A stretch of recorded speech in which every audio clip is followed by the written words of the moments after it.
রেস্টুরেন্টে গিয়ে তোমরাও যেন আমার মতন হাজার হাজার টাকা নষ্ট না করে বাসায় সিক্রেট মশলা দিয়ে এত মজাদার একটা সিফুড বয়েল বানাতে পারো, সেই রেসিপি আজকে তোমাদেরকে দেখাবো। সো হ্যালো এভরিওয়ান, আসসালামু আলাইকুম, দিস ইজ মি আফরিন।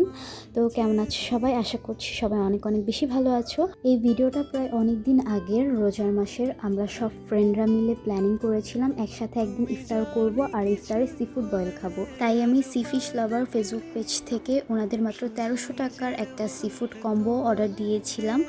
এই কম্বোতে দুইজনের জন্য সিফুড থাকলেও আমরা প্রায় 4-5 জন মিলে এই সিফুডগুলো খেয়েছি। এই 1300 টাকার কম্বোতে ছিল কাঁকড়া, স্কুইড, বেবি অক্টোপাস, চিংড়ি আর সসেজ।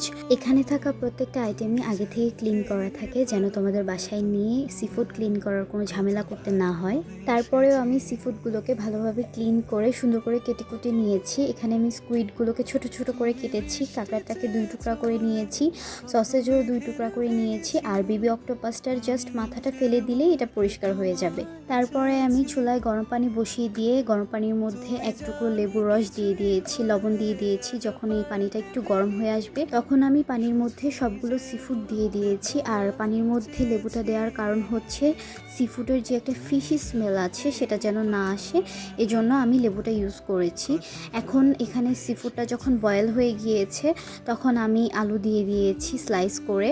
আমি আসলে আগে আলুটা দিতে ভুলে গিয়েছিলাম, তো এখানে আলুটাও সিদ্ধ হচ্ছে পানিতে, আর আমি একটু একটু করে সবগুলো সিফুড উঠিয়ে ফেলেছি। আর এর মধ্যেই বাইরে অনেক ঝড় বৃষ্টি শুরু হয়ে যায় আর আমাদের বাসার কারেন্টও চলে যায়। তো কি করব, পরে ওই মুহূর্তে রান্নাটা স্টপ রেখে আমি একটু ওয়েদারটা এনজয় করতে গিয়েছিলাম। আমার মতন কারা বৃষ্টি দেখলে ছোট বাবুদের মতো ছটফট করতে থাকেন বৃষ্টিতে ভেজার জন্য, কমেন্ট করে জানাবেন। যাই হোক, এরপরে আমি সিফুড বয়েলের জন্য এখানে একটা স্পেশাল সস বানিয়েছি। সসটা বানানোর জন্য আগে থেকেই বাটিতে আমি অনেকটা টমেটো সস নিয়ে রেখেছিলাম। এরপরে এখানে আমি 4 চামচ গুঁড়ামরিচ ব্যবহার করেছি। আপনারা চাইলে আপনাদের স্বাদ অনুযায়ী ঝালটা কমিয়ে বাড়িয়ে নিতে পারেন। এরপরে এখানে আমি ভিনেগার দিয়েছি। এরপরে এখানে আমি সয়া সস দিয়েছি। সয়া সসের পরে এখানে আমি লবণ দিয়েছি। তারপরে দিয়েছি টেস্টি সল্ট, এটা হচ্ছে অপশনাল, আপনারা চাইলে টেস্টি সল্টটা স্কিপ করতে পারেন। এরপরে আমি এখানে ম্যাগির থাই স্যুপের একটা প্যাকেট দিয়ে দিয়েছি। এরপরে ভালোভাবে সসটাকে মিক্স করতে হবে। ও আচ্ছা, আমি তো এখানে আদা রসুন দিতে ভুলেই গিয়েছিলাম, তো এরপরে আদা রসুনটা দিয়ে দিলাম। তারপরে সসটাকে ভালোভাবে মিক্স করে নিতে হবে। আর ওই দিন আমরা ঝড় বৃষ্টি আর কারেন্টের জন্য সময় মতন একসাথে ইফতারটাও করতে পারিনি, অনেক লেট হয়ে গিয়েছিল সিফুড রান্না করতে করতে। আর ওই দিন এত লেট হওয়ার আরেকটা কারণ হচ্ছে আমার আম্মু আমাকে একটু হেল্প করেনি। আমার আম্মু সিফুড একদমই পছন্দ করে না, সিফুডের স্মেলে নাকি ওনার অনেক খারাপ লাগে।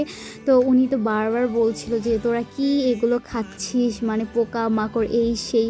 আমি তো কিচেনে একদমই যাব না, আমি তোমার কোনো হেল্প করতে পারবো না, তুমি জাস্ট তাড়াতাড়ি করে এগুলো রান্না করে নিয়ে আমার কিচেন থেকে বের হও। যাই হোক, এখন আমরা আবার রেসিপিতে ফিরে আসি। এখানে আমি চুলায় একটা পাতিলা বসিয়ে এর মধ্যে 2 চামচ ঘি দিয়ে দিয়েছি। আজকের সিফুড বয়েলটা আমি সম্পূর্ণ ঘি দিয়ে রান্না করব। এরপরে আমি কেটে রাখা সসেজগুলো দিয়ে দিয়েছি। সসেজটা একটু ভেজে নেওয়ার পরে এখানে আমি চিংড়ি মাছ দিয়ে দিয়েছি। চিংড়ি মাছটা দেওয়ার পরে এখানে আমি আগে থেকে সিদ্ধ করে রাখা ভুট্টা দিয়ে দিয়েছি। এরপর সবগুলো একসাথে ভেজে দেন উঠিয়ে নিয়েছি। তারপরে এই সেম পাতিলাটাতেই আমি একটু পেঁয়াজ দিয়ে ভেজে নিয়েছি। এখানে আমি আর ঘি দেইনি, কারণ রান্নার শেষে আমি ঘি দিব আবার। তারপরে এখানে সবগুলো সিদ্ধ করে রাখা সিফুড দিয়ে আমি এর ওপর দিয়ে সিফুড বয়েলের যে সসটা বানিয়ে রেখেছিলাম সেই সসটা দিয়ে দিয়েছি। এরপরে এখন এগুলোকে ভালোভাবে মিক্স করতে হবে। সিফুডের সাথে সিফুডের সসটা মিক্স করে রান্না করে নিয়েছি। এরপরে যখন সসটা একটু ঘন হয়ে এসেছে এর মধ্যে আমি পানি দিয়ে দিয়েছি।